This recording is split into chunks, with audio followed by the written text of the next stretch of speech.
கங்குகள் பற்றிய சோதனை இந்த பேச்சுத் திணறலுக்கான ஒரு வலுவான காரணத்தை அளிக்கிறது. குரான் இதை பற்றி மறைமுகமாக குறிப்பிடுகிறதே தவிர முழுமையாக விளக்கவில்லை.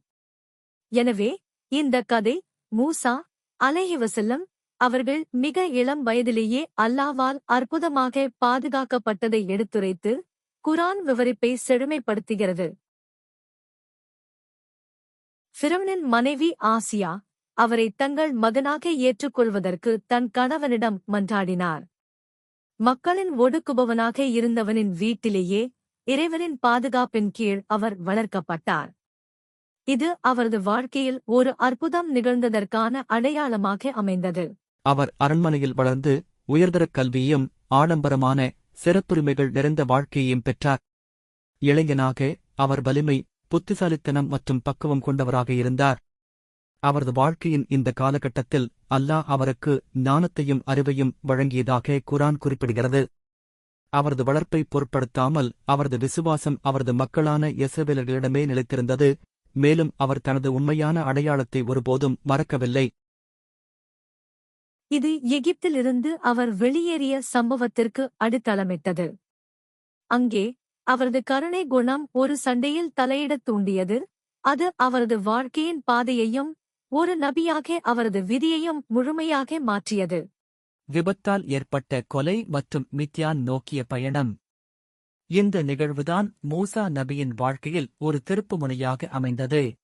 இளைஞனாக இருந்த மூசாவின் மித்யான் நோக்கிய பயணம். தற்செயலாக நிகழ்ந்த கொலை. இளைஞனாக இருந்த மூசா ஒரு எகிப்தியன் இஸ்ரவேலருடன் சண்டையிடுவதைக் கண்டார். இஸ்ரவேலருக்கு உதவ அவர் தலையிட்டபோது எகிப்தியனைத் தாக்கியதில் தற்செயலாக அவன் இறந்துவிட்டான். மூசா தனது செயலுக்கு உடனடியாக வருந்தி அல்லாஹ்வின் மன்னிப்பை நாடினார்.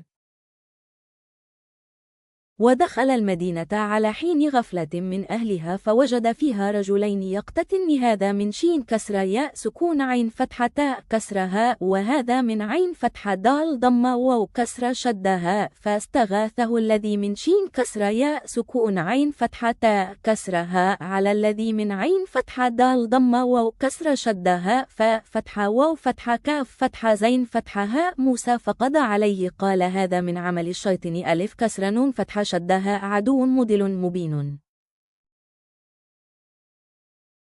நகருக்குள் நுழைந்தபோது அங்கே இருவர் சண்டையிட்டுக் கொண்டிருப்பதைக் கண்டார்.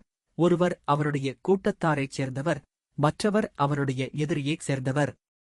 மூசாவின் கூட்டத்தைச் சேர்ந்தவர் தன்னுடைய எதிரிக்கு எதிராக மூசாவிடம் உதவி கோரினார். மூசா அவனை ஒரு குத்து குத்தினார். அதுவே அவரது மரணத்துக்கு காரணமாக அமைந்தது. இது ஷைத்தானின் செயல் என்று மூசா கூறினார். நிச்சயமாக அவன் வழிகெடுத்து பகிரங்கமான எதிரியாக இருக்கிறான். அல் குர்ஆன் அத்தியாயம் 28 வசனம் 15.